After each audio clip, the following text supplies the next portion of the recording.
Baik-baik Bismillahirrahmanirrahim. beberapa statement dokter-dokter non-muslim. Cuma sayang saya nggak terlintas sekarang nama-nama mereka ya. Tapi mungkin kalau di Google, pendapat fair, pendapat dokter-dokter non-muslim tentang puasa. Di antaranya pernah saya dapatkan beberapa statement mereka bilang umat Islam adalah umat manusia yang paling sehat di dunia. Karena mereka punya training puasa seminggu 2 kali, ada Senin dan Kamis. Mereka punya training 3 hari setiap bulan, puasa Iyamul Bid, 13, 14, 15. Dan mereka punya training sebulan dalam 1 tahun. Dan puasa ini dalam pandangan dokter, alam medis ini adalah kesehatan. Karena manusia bisa mengontrol makanan dan minuman, berhenti dari situ. Karena sumber penyakit dari makanan dan minuman. Berhenti, diredam. Maka pada saat orang sedang puasa, segala sesuatunya jadi terkontrol, berhenti makan. Yang ada di dalam tubuh lagi diproses dengan antibodi tubuh untuk diselesaikan. Kalau dalam bentuk kotoran, bentuk penyakit itu bisa keluar dengan tidak adanya makanan baru. Karena sel-sel kita sibuk untuk menyelesaikan masalah yang ada dalam tubuh kita ini. Diperbaikin, itu puasa. Orang-orang non-muslim pun tahu itu. Subhanallah, pernah ada kejadian nyata teman-teman sekalian di Saudi. Satu orang kaya di Riyadh, kisah nyata. Setiap Ramadan gak mau puasa. Kalau menjelang Ramadan, berangkat sekeluarga, istri sama anaknya ke Eropa. Sengaja, dengan udzur musafir, dia gak puasa. Dan memang setelah balik pun, dia sengaja berangkat Ramadan. Karena Ramadan di Saudi semuanya libur. Anak-anaknya pun dibawa, anak-anaknya pun tidak ada puasa. Berjalan kurang lebih 10 tahun seperti ini. Setelah 10 tahun Allah Azza wa Jalla yang maha mulia dan maha tinggi mencoba dia. Ujiannya adalah kena penyakit di perutnya.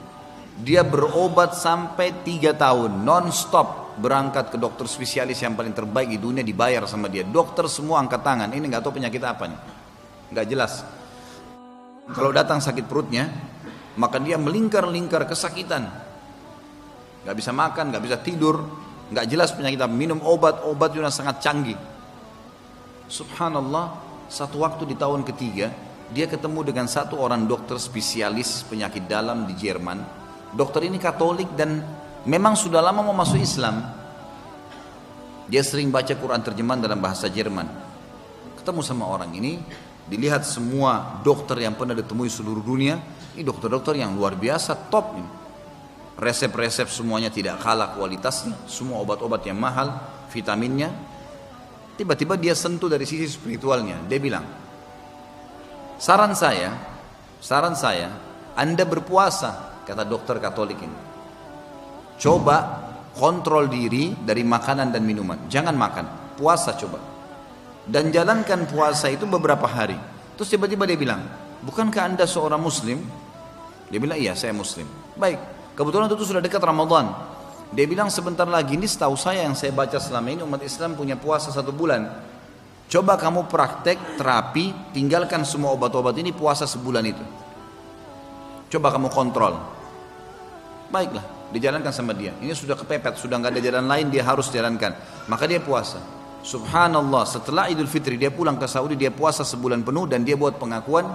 Selama puasa, selama waktu dia mulai puasa, selama dia puasa tidak pernah sakit itu muncul. Dan juga setelah Idul Fitri dan sampai waktu dia buat pengakuan beberapa tahun setelah kejadian tersebut, dia mengatakan penyakit itu hilang tiba-tiba dengan secara ajaib.